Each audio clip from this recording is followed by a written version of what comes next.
তারেক রহমান কবে ফিরবেন, এই বিষয়ে আমি যে পর্যায়ের দলে আমার অবস্থান, এই উত্তর আমার পক্ষে স্পষ্ট করে দেওয়াটা সম্ভবপর নয়। এটা স্থানীয় স্থায়ী কমিটির যারা সদস্য আছেন, মহাসচিব আছেন, নেতৃত্বস্থানীয় ব্যক্তি আছেন, যাদের সাথে সার্বক্ষণিক বাংলাদেশের রাজনীতি এবং বিএনপির সংগঠন এই সমস্ত নিয়ে তারেক রহমানের সাথে সার্বক্ষণিক কথাবার্তা হয়, ওনারা এই উত্তরটা যথোপযুক্তভাবে দিতে পারবেন। যার কারণে এই উত্তর দেওয়ার ক্ষেত্রে আমি অপারগতা প্রকাশ করছি। আর দ্বিতীয়ত ব্যাপার, যে বিরাজনীতিকরণের ক্ষেত্র যদি শুরু হয়, প্রস্তুতি যদি কেউ নেয়, তো সেইটা ভাঙার জন্য আমরা সদা প্রস্তুত। কারণ আমরা রাজনীতিকে অপরাজনীতিও চাই না, বিরাজনীতিকরণও চাই না। আবার রাজনীতিকে পুঁজি করে অনির্বাচিত হয়ে দীর্ঘদিন ক্ষমতার জগদ্দল পাথরের মতো চেপে রেখে মানুষকে নির্যাতনের হাতিয়ার হিসেবে কয়েকটা দিনক্ষণ তারিখ, যে 5ই জানুয়ারি 2014, আর ওই 18 সাল অমুক ডিসেম্বর, আর হচ্ছে এই 2024-এর জানুয়ারি মাসের 7 তারিখ, এই তারিখ আমরা বুঝি না। কারণ আমরা ভোটের অধিকার এবং রাজনৈতিক সংস্কার যেটা, এই সংস্কার এবং রাজনীতি, দুর্নীতিমুক্ত রাজনীতি, তারপরে হচ্ছে প্রাতিষ্ঠানিক যে দুর্নীতিগুলো হচ্ছে, বিচার বিভাগ বলেন, পুলিশ বিভাগ বলেন, আইন বিভাগ বলেন, নির্বাচন কমিশন বলেন, সচিবালয় কেন্দ্রিক বলেন, এগুলো অবশ্যই চিরতরে নির্মূল করতেই চায় বিএনপি।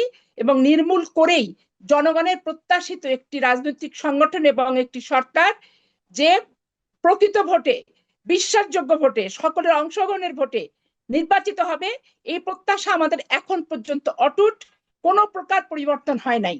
অপরিবর্তিত মানসিকতা এখন পর্যন্ত আছে এবং ততক্ষণ পর্যন্ত থাকবে যতক্ষণ পর্যন্ত আমরা কামিয়াব লক্ষ্যে পৌঁছাতে না পারি।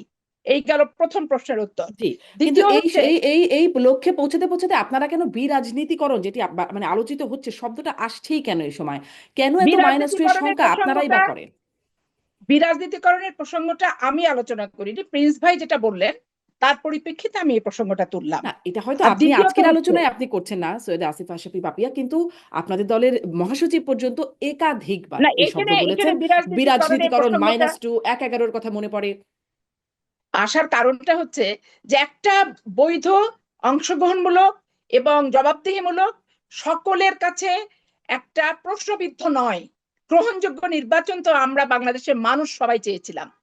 তো সেই নির্বাচনটা চাওয়ার কারণেই শেখ হাসিনার অবৈধ ক্ষমতায়ন এবং অবৈধ পতন, মানে অবৈধ ক্ষমতায়ন, বৈধ পতন, অবৈধ পতন না, বৈধ পতন তার হলো। অসাংবিধানিক ভাবে ক্ষমতায়ন ছিল, এবং সে যেভাবে গেছে, তার ক্ষমতায়নে যেভাবে, পতনও সেভাবে। এই প্রসঙ্গটা আসতেছে কারণ আমরা যে সমস্যাগুলো চাই, যারা ক্ষমতা এসছেন তারা -2 এ ছিলেন, তারা 111 এ ছিলেন, তারা আবার বিরোধী দলের উপর সরকার 15 বছর যখন অত্যাচার নির্যাতন করেছেন, নির্যাতিতদের পক্ষে ছিলেন। আবার তারা এই গণঅভ্যুত্থানের ফলে তারা রাষ্ট্রীয় ক্ষমতা এসছে। আমার ব্যক্তিগত যেটা ধারণা ছিল যে তাদের তাহলে প্রত্যেকটা জিনিস সম্পর্কে স্পেসিফিক, পরিকল্পিত, সুনির্দিষ্ট কিছু পরিবর্তনের জন্য তাদের একটা চূড়ান্ত কিছু তাদের কাছে কর্ম পরিকল্পনা আছে। কিন্তু তারা ক্ষমতায়ন হওয়ার পর থেকে অদ্যাবধি পর্যন্ত কোনো চূড়ান্ত কর্মসূচি তাদের কাছে আছে আমার কিন্তু মনে হয় নাই। কারণ এত দীর্ঘায়িত হচ্ছে এবং অগোছালো এবং এলোমেলো পরিস্থিতিতে অবস্থান করছে, এইটা আমার কাছে কিন্তু সেই মানসিকভাবে আমার সেটা মনে হয় না যে তাদের কোনো প্রস্তুতি ছিল।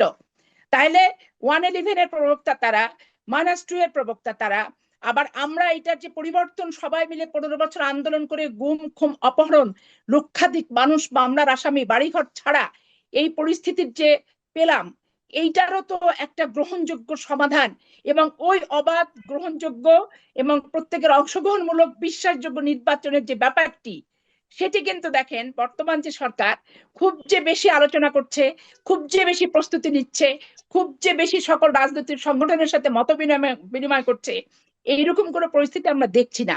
স্বাভাবিক কারণে উদ্বেগটা রাজনৈতিক সংগঠনে বৃদ্ধি পাচ্ছে। আপনি এমপির পার্লামেন্ট, অনেক আইন আছে, এমপি ছাড়া হবে না।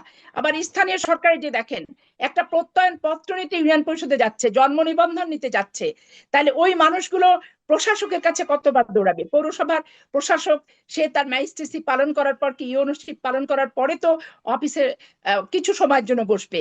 এতে কি মানুষের হয়? দেখেন, একটা গরু যখন ধরে, গ্রামে দেখেছি যে কমিশনারের বাড়িতে যায় যে আমার গরুটা ছাড়াই দাও।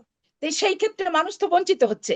এই জন্য আমরা চাই এটা দীর্ঘমেয়াদী অনির্বাচিত হয়ে না থেকে উনাদের যে গুরু দায়িত্ব পালন করার শপথ গ্রহণ করে এই চেয়ারে বসেছেন, যত তাড়াতাড়ি পারবে সফলভাবে তাদের গুরু দায়িত্ব পালন করে উনাদের জায়গা ফেরত যাওয়াটাই সমীচীন এবং 18 কোটি মানুষের প্রত্যাশা।